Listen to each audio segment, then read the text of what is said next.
Old Stuck-Up. The Fat Controller preferred steam engines on his railway, but he found diesels useful because they could pull either coaches or trucks. "You're versatile," he would say to them. "Real mixed traffic engines." Boko and Bear were proud of this, but James was not impressed. He liked these two diesels, but he treated all others with deep suspicion. "Diesels don't use coal and water," he would say darkly. "How can you trust an engine who isn't normal in his habits?" Visiting diesels sometimes boasted about how special they were. Usually Boko and Bear had to spend the next day smoothing ruffled feelings. One day, a particularly haughty diesel came from the other railway. When the visitor found that he was to share the shed with steam engines, he stopped outside in disgust and refused to go any further. "Why on earth does your controller keep such out-of-date objects?" he growled rudely. "Dirty, smoky, slow things. Ugh!" He shuddered delicately.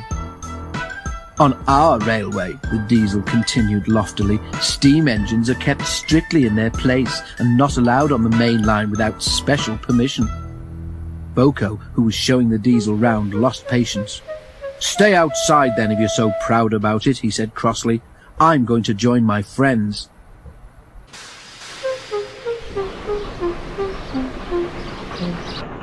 "I hope it's cold tonight and he can't start in the morning," snorted James. "At least someone might want to preserve us.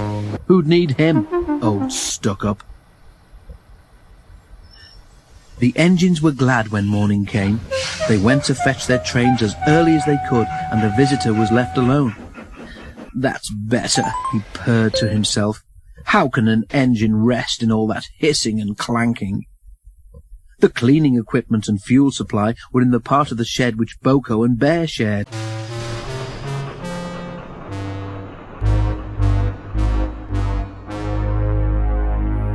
It was getting late when he remembered.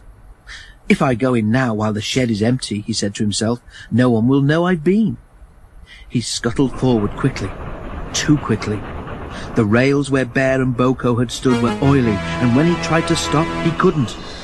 "Brake blocks and buffers, I'm slipping!" he wailed as his wheels locked and slithered. He shut his eyes as, with a despairing whoop of horror, he crashed into the wall at the end of the shed. The diesel was not badly damaged, but a dreadful draught came through the hole in the wall. When the other engines came home, they heard the story from Douglas, who had cleared up the mess. "Ho, ho, ho," chortled Henry. "Old Stuck-Up came unstuck, did he? I say, Boko, what is it the Fat Controller calls you?" "Versatile," chuckled Boko. "But that isn't what he called Stuck-Up. I couldn't hear all he said, but I didn't think it sounded very polite."